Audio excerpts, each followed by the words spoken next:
Angel Reese became the youngest forward in WNBA history to record a triple-double. It was impactful. She led the game in player impact estimate. It was efficient. This happened on above league average true shooting and just 2 turnovers, and it happened within the natural flow of the game. Hailey Van Lith also showed up in this game, 16 points, team high, career high, and Tyler Marsh might have just found a good lineup. With no true and trusted point guard available right now, Angel had to take on a lot of playmaking responsibilities, and she delivered. I'll probably just list off some of my favorite plays, even ones where she didn't get an assist, but she created scoring opportunities. There were some handoff actions between Angel and Ariel that looked nice, one dribble handoff, one regular. Angel screens are always good enough to leave the guard trailing. Credit to Tina, she was getting a hand up, but that's not enough. Ariel Atkins is so elite in the mid-range. The numbers are a bit down this year, early season, but last season, she shot the mid-range out of 48, basically 49% clip on high volume, so this is the right person to run handoff actions with. Then there were some plays where Angel was able to exploit Tina in the pick and roll game. She's rolling to the rim fast with the head of steam. Tina just can't keep up with that. Like, she's trying to show, then recover back, but she's always trailing or like just in a bad spot to cut Angel off from the paint, which forced rotations and created makeable layups for E-Will. Then there was one where Angel's defensive and transition playmaking came into play. She blocked Tina, and because she pushed the pace in transition and generated rim pressure, she was able to create an open shot. She had her choice between Kia and Hailey, went with Kia, and she made the shot. Then for ones where she didn't get an assist, but she's definitely playmaking, there was one where her defensive playmaking came into play. She stole the ball from Olivia, which started the fast break, and then they got free throws out of that possession. Then for the final non-assist play, there was one where she set an off-ball screen, which freed up Rachel cutting to the basket, and she scored, with the bigs out of the paint. E-Will got the assist, which is fine because that's how assist numbers are tracked, but when it comes to playmaking, Angel was the playmaker because she created the advantage. Angel was so impactful as a playmaker and as a defender in this game. Shortly before the big lineup change, there was a situation that happened, and I don't plan on making a dedicated video on it, so I'll give my take here. Angel had every right to be upset that Bria yanked her hair. That's gonna hurt. Very intentional, and it's unnecessary contact for sure, which meets the criteria for a flagrant 1 foul. So where's the flagrant? All last season and this season, I've seen the Skyscrapers get the worst whistle in the league, so this is built up. I can't stand this nonsense anymore. It's not even about just the fouls. The WNBA has done a bad job of protecting Angel in general, which is unacceptable for a professional league. Also, I just hate how since it happened to Angel, she got clowned on, but if the roles were reversed and Angel yanked someone's hair, then I'd never hear the end of it. Bria committed what I believe was a flagrant foul. Gotta call it and set a precedent going forward, because when you don't set a precedent for this, eventually someone's gonna get hurt. Anyway, shortly after this incident, Tyler Marsh put in the players that won this game.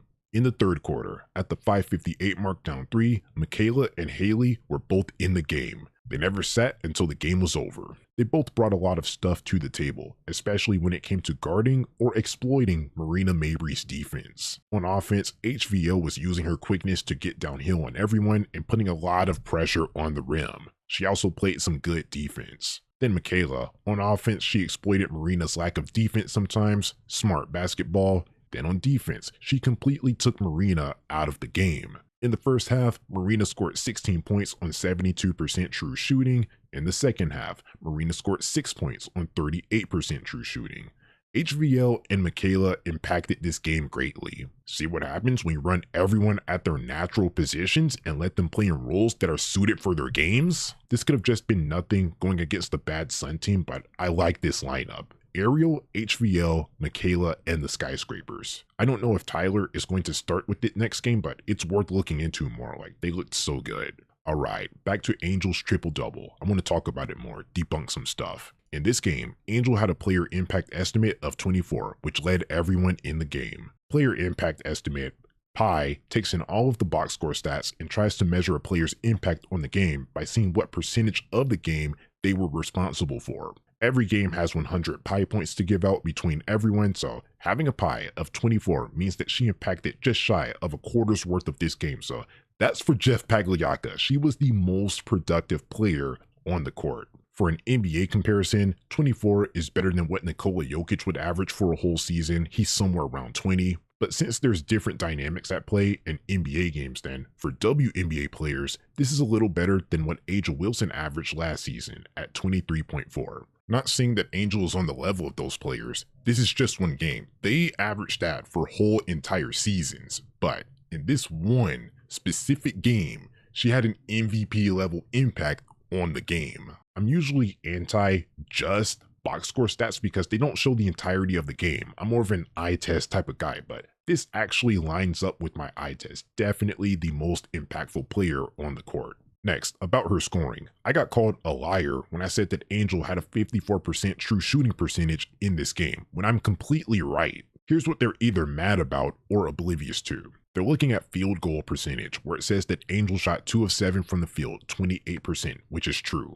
But that's only field goal percentage, not true shooting percentage, which is a better metric. The field goal percentage is completely ignoring free throws, where she shot 7 of 7, made all of them, which gets her true shooting percentage up to 54%, which is a percentage point above league average. They say that her true shooting percentage only looks good because of free throws, and free throws don't count because no one's guarding her, when that's the whole entire point of getting to the free throw line. It's an uncontested shot, one of the easiest and most efficient shots in the game. Work smarter, not harder. Efficiency is better than flashiness. That actually wins games. And Angel got her way to the free throw line for sure. She put the pressure on the defense and earned all of those calls. So the free throws are a byproduct of Angel beating the defense. Just because it resulted in a free throw over a field goal attempt doesn't make it any less valuable. Scoring is scoring at the end of the day. So it makes no sense to disregard the true shooting just because it doesn't line up with the agenda.